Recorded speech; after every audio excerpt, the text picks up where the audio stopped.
Okay. Hi everyone, welcome back to my vlog. So I've been meaning to do and record something about this new phase in my life at hindi ko pa siya nagagawa because a lot has been happening for the past 3 weeks. Actually for the past month. Yeah. So there. I moved to a new condo and I'm now going solo, and with going solo means there's a lot of things that I need to buy. For this condo unit to be a home for me. I moved to BGC na para walking distance na lang siya sa office. Still a long walk I would say, but at least it's kaya na siya, walkable na siya. And ayun, and buti na lang available siya immediately for me to move in. And it has all the necessities that I would need to be able to live. Kahit hindi ko pa napibili yung mga other stuff that can make this home a home for me.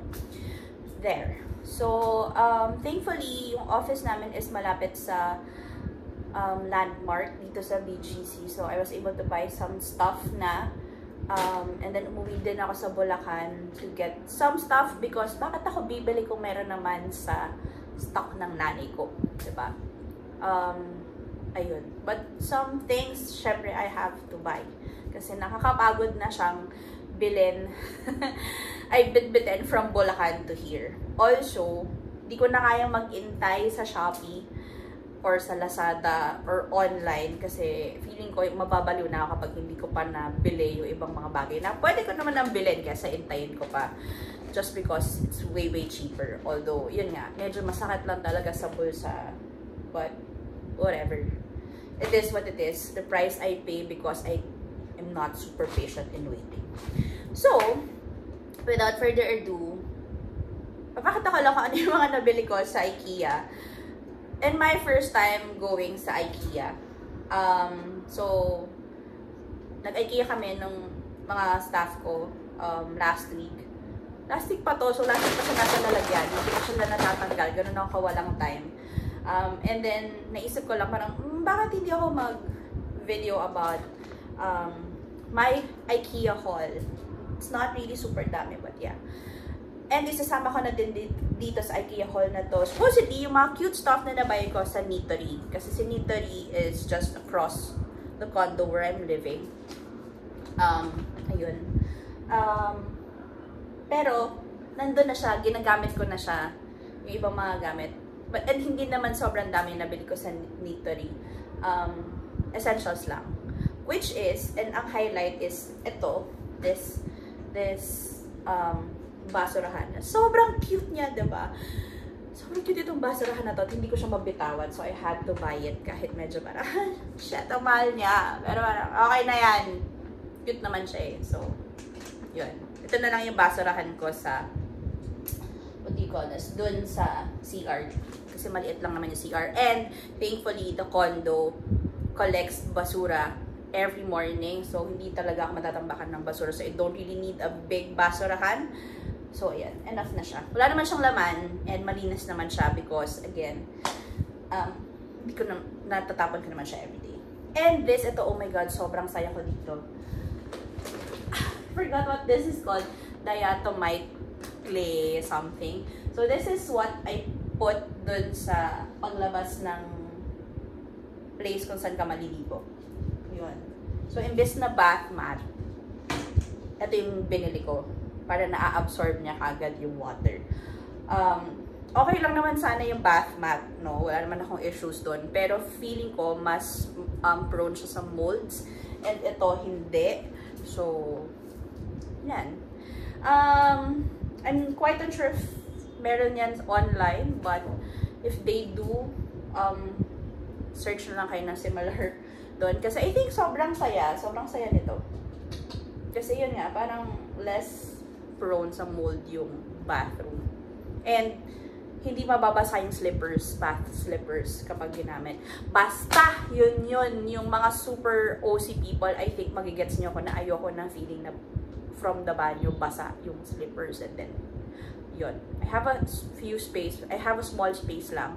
And wala pa ako nabibiling slipper. So, one slipper lang yung meron ako dito sa bahay that I use inside the house. I don't use that slipper outside. I wear shoes. So, yun. So, ito yun. Basta, okay. Now, we go to, ang dami kasi nasabi. I really can't wrap my head around making this vlog. Basta naisip ko lang kapag uwi ko dito sa dorm, parang, dorm tuloy. Pag uwi ko dito sa unit, I was like, labas ko na nga itong mga nandito sa bag na IKEA kasi ang tagal na yung nandun. And I'm thinking of slowly putting everything together and putting inside wherever they're supposed to be or outside where there should be or it should be functioning already.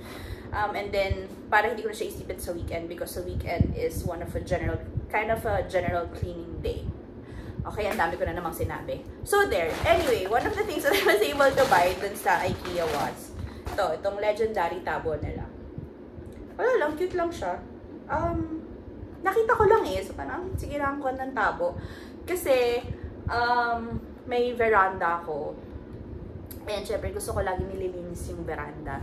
So, mahalaga ang tabo. I don't need naman a tabo in pagpapaligo, mainly because may shower naman ako. And I have, yun, bidet. So, mostly pang linis and most likely laba, siguro. Yun siya. And, ayan. Tatanggalin ko na ba to? Whatever. This is called Krumlan. Kung mamamurder ko man yung mga pronunciations nila, pasensya na lang, no? Okay. And I also bought this gloves, pang linis. This is called Renig. Ito, okay. Sige. Buti na lang na-keep ko pa yung receipt nito. Kasi ito, hindi ko na na-keep yung receipt. But, for the diatomite clay, I think this is around 900 pesos. And then, same with this one. I think around 900 din siya. Okay, so the tabo is 69 pesos. Isa lang ba yung resibo? Oh, isa lang yung resibo. The tabo is 69 pesos. Ba't isa lang yung resibo? Whatever. This is 69 pesos.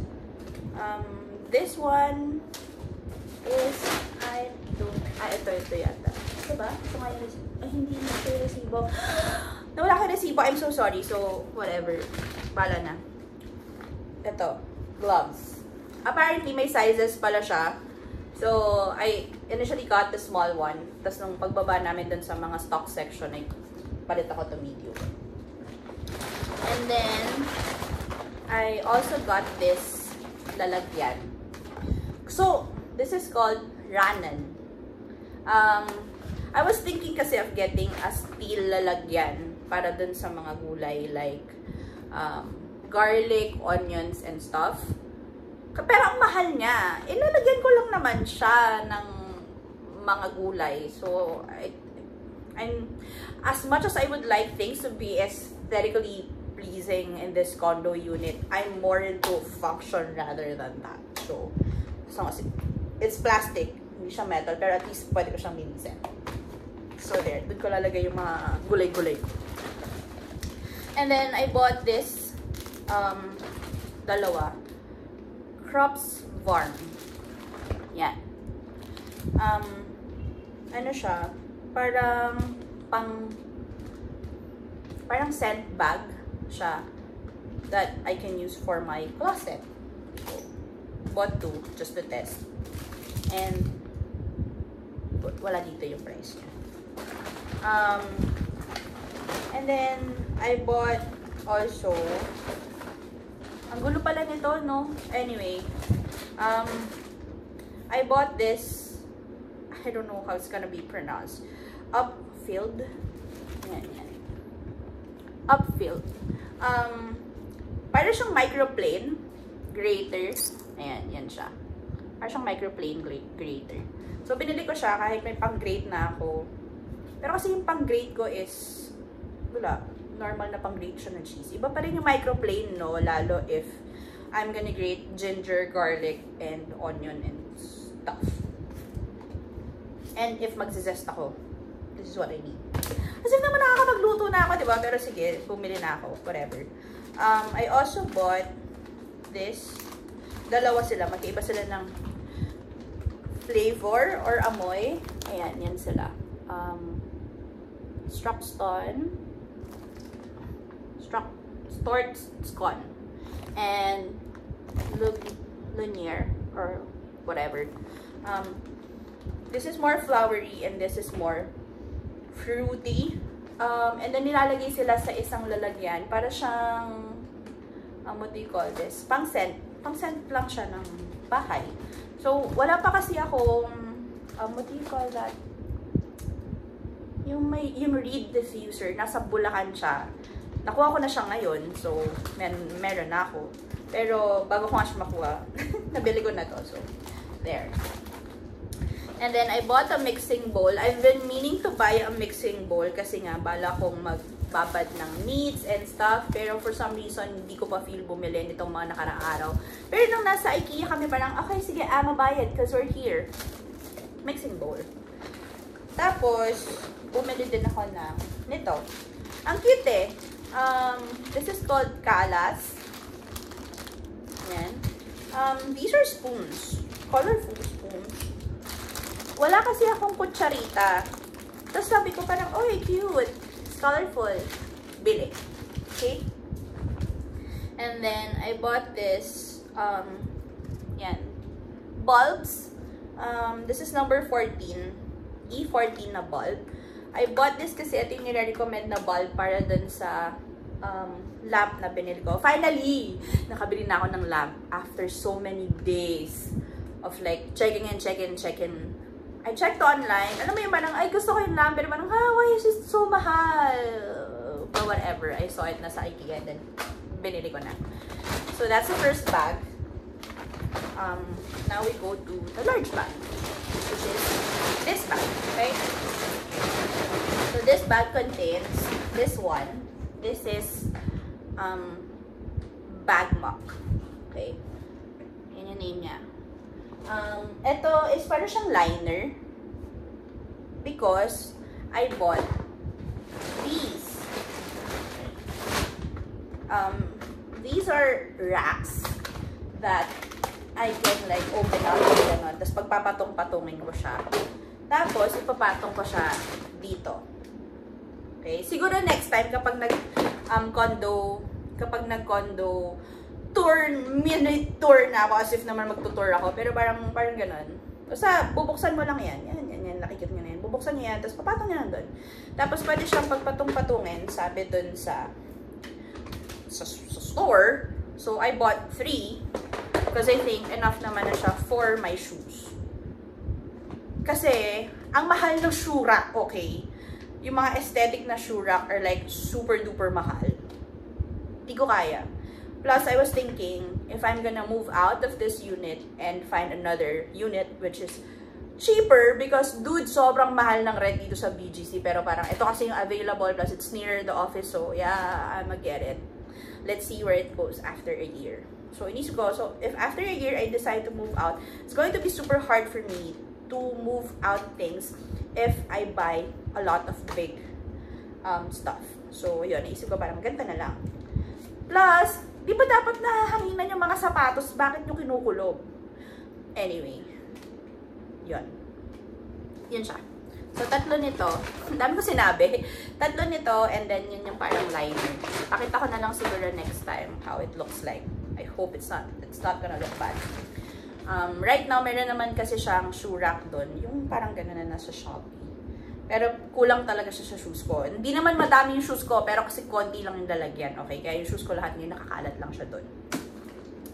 Tapos, I bought itong Pepperig. This is a big one and this is a small one. Collapsible, ano siya? Yan. Collapsible batcha. Batcha? Batcha? Hindi. Batcha. Collapsible batcha. So, mini, a small one. That, sabi ni Bian, I can use this sa paghuhugas ng gulay. And then, I can use the bigger one para sa paglalaba, where I can put all my labahins, just in case I hand wash things. Kasi urgent ko ng laban. Yun. So, yan. And then, I also bought this. This is, Skogs Duva. This is a 10 meter coloring pad. Okay. I bought this para just in case pupunta yung pamangkin ko dito, we have something to do. 10 meters to, I don't think naman matatapos namin dalawa to, diba, in one sitting. So, bought this for us. And then, syempre, may pangkulay akong binili. This is called Mal. Yan. And ano na siya? This is 24 pieces of pangkulay. So, enough na siya for this one, for us to use. Diba? Saya! Things that I buy. And then, ay, ito! Oh my God! Okay, sige. I now found it. Ulitin ko ba? Wag na. Sige. Slide. Ulitin natin. 16 minutes pa lang naman siya. Okay. So, the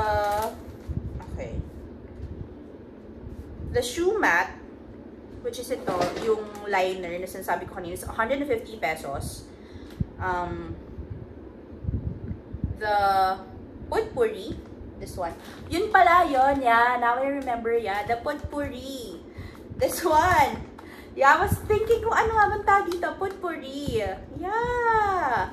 So this one, oh my God, I grew up with potpourris. Tapos nakalimutan ko siya tanga. Anyway, and it's called Crops Varm. Crops Varm yung tawag dito. Flavors niya lang yata itong mga nandito. This is 69 pesos each. And then the gloves is 69 pesos. This one. This one. And then this one, ito yung microplane handheld grater, 150 pesos. And then the felt tip pen is 290.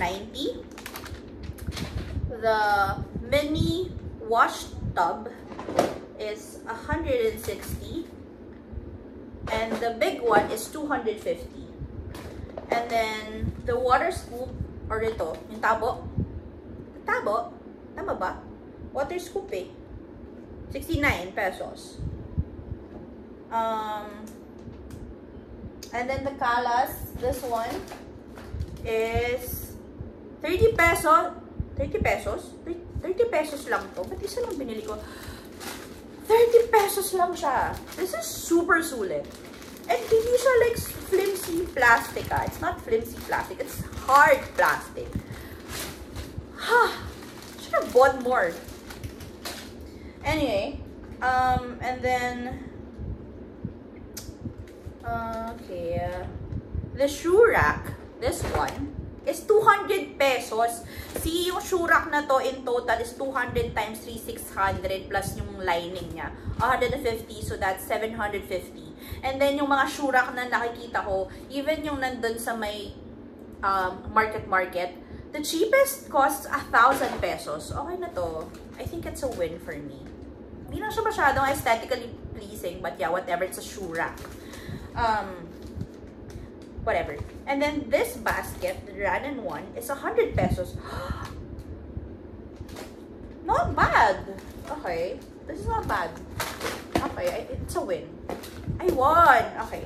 Anyway, now we continue. Tapos I bought this hand towel kasi pwede ko siyang isabit. So cute. May sabitan siya. Tama ba? Nakita ko kasi siya nakasabit eh. So, dapat may sabitan siya, no? Kasi kung wala, I'd be like, what? Basta doon, nakasabit kasi siya sa IKEA. Wala akong nakikita masyadong hand towels na nakasabit. So, kaya ako siya binili kasi nakasabit siya. Plus, it's green. And nakikita nyo naman, medyo madaming berde tong condo unit where I am in. So, I bought it. And that costs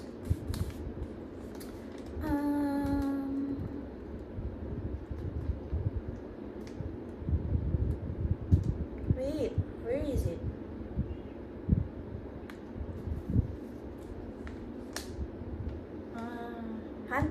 120. 120 to isa. Ang mahal ah. Sis, ang mahal nito. Pero nabili ko na, anong gagawin ko, di ba? Anyway, so we're down to our last 2 purchases. Okay, ito na yung, uunahin ko na muna, yung pinaka-happy purchase ko. And the main reason, ito lang talaga yung rason kung bakit gusto kong mag-IKEA, gusto kong tumingin ng lamp. Kasi I wanna tell myself na mahal yung mga lamps online. But apparently, it's also expensive in IKEA. Pero binili ko pa rin kasi it's cute. This one. So I bought the red one. Para may pop of color naman dito sa condo. Because here sa condo, ang color niya is usually greens, neutrals, like brown. Very earthy. Earthy talaga siya. So naisip ko parang need natin ng konting pasabog na kulay. I bought the red one. So I was meaning to buy 2 lampshades. Pero shit, ang mahal ng lampshade, no? So, maliit lang naman tong unit ko. So, kung kailangan ko ng lampshade sa kwarto, tatanggalin ko na lang siya. Kung saan man siya nakalagay, ipapasok siya sa kwarto. Tapos kung kailangan ko siya dito sa sala, tatanggalin ko sa kwarto, dali ko sa sala. Smart, okay? We don't need a lot of things. We just make it whatever we have. So, it's a red one. So, kaya ako bumili ng, nasa na yun? Kaya ako bumili nito, kasi na-shook ako. Apparently, when you buy a lamp, hindi kasama yung bombilya. So, I need to buy the bombilya separately. Ayan. Sana lang madilaw siya, ha? Kasi, para cute. Kasi gusto ko na medyo, soft yung feeling ng lamp. Kasi, grabe naman yung pagkaputi nitong ilaw dito sa condo. So, sana tama to. Kasi hindi ko alam eh. Walang nakalagay kung white or yellow yung bombilya. Hindi ko naman alam kung ang ibig sabihin ba nung may dilaw dun sa part na yun ay madilaw siya. So, whatever. Let's see. So, that Plasverk lamp costs 900 pesos. Okay, magkapresyo yung lamp ko. Tapos itong tatlong to, magkapresyo silang lahat. The things that I buy. Because I'm so maarte. Hindi tama to eh. Dapat maarte tayo ayon sa ating income. But, whatever. Kinakute ko to. So, gusto ko to, diba? Gusto ko ng cute na lamp na pula.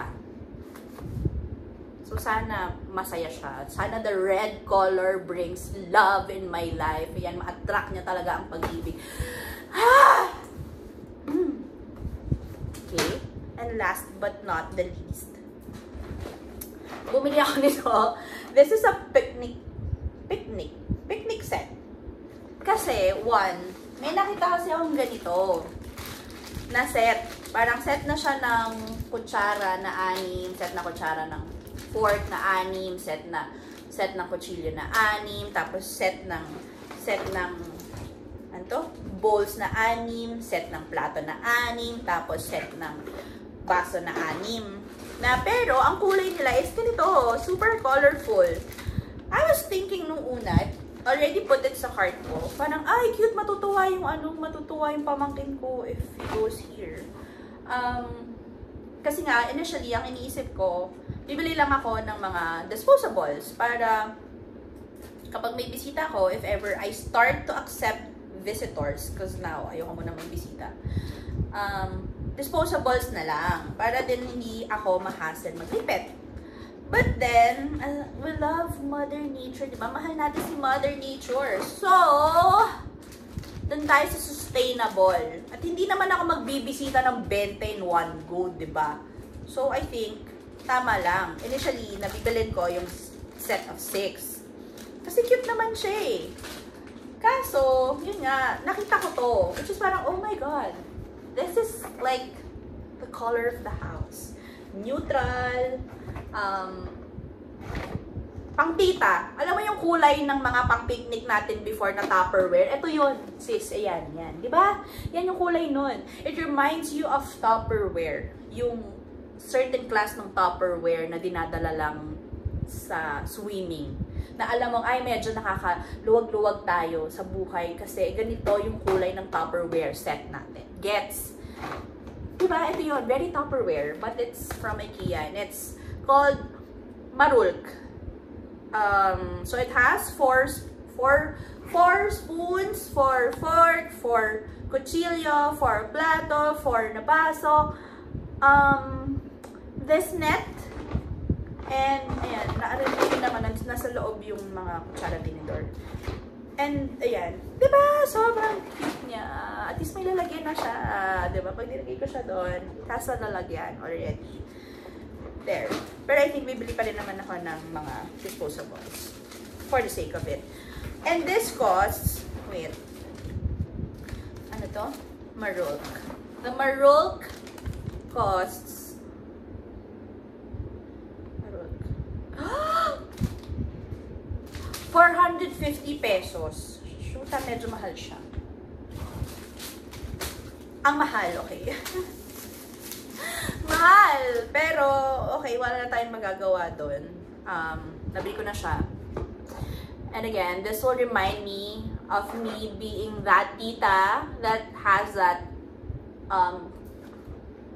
super class collection of Tupperware. Kasi kakulay niya. Very we made it. Cute! Tsaka paano kung gusto namin mag-picnic ng mga friends ko, diba? At least ito yung bag ko. Like, hey, we don't need to buy stuff. I have like this, a set, a picnic set. Okay. Pero I think, what if, pumunta ulit ako ng IKEA, tapos bilhin ko na yung isang set, no? Kasi cute siya eh. Cute siya. Diba? Parang, at least may pop of color. Minsan parang, I wanna eat lang sa dilaw na plato at uminom sa pink na baso. Should do it, right? Siguro next time. Next time that I'll be able to go to IKEA, have the chance to really have that whole day to roam around and think things through, assess, tama ba yung mga desisyon ko sa buhay, gusto ko ba talaga, gastos ko talaga ng ganito kamahal para sa mga cute na bagay, pero bakit hindi? Kasi kaya tayo nagtatrabaho para maging masaya. Okay. So yeah, that's pretty much everything that I was able to buy. Well, hindi. Syempre, madami ako nabili. Pero, yun na yun. Yun na yung mga essentials na nabili ko. Well, yun lang naman yung mga nabili ko sa first time ko sa IKEA. Nakaka-overwhelm. Can I just say, I'm super duper overwhelmed. Plus, galing na din kasi kami sa work nun. After work namin siya ginawa. I was super duper overwhelmed kasi parang, oh my god, shit. Like, the inspo rooms and units na parang, pwede ko palang ayusin yung condo unit ng ganun. Pero syempre, hindi ko naman condo unit to, diba? Nirentahan ko lang siya. So I cannot, and don't really wanna move things around. Plus, it's really good as it is. I mean, thankfully, nahanap ko tong condo unit na to na medyo maayos na yung furnishings niya. That I don't really have to buy a lot of stuff, except for me buying stuff just to personalize it. And yun nga, more on storage solutions. Kasi konti lang yung storage talaga dito sa condo unit. Just enough, I think, for a person who doesn't really hoard. But I hoard. I grew up hoarding. So, I think I have a lot of stuff. Na necessary naman siya para mabuhay. And I'm trying my best not to hoard stuff. So, whatever. Anyway, ang dami ko na namang sinabi. It's already, oh my gosh! Magpamisa tayo. Less than 30 minutes lang tong video na to. Anyway, I'm just so happy to be able to do this, and this is a new thing for me. Ang saya niya, kahit ang gastos niya, pero masaya siya because adulting. There. Arte ko, ang dami ko sinasabi, so yeah, bye. I hope you guys have a lovely weekend. Bye. So, big sana till my next vlog, pero hindi ko alam kung kailan ko siya gagawin, so yeah.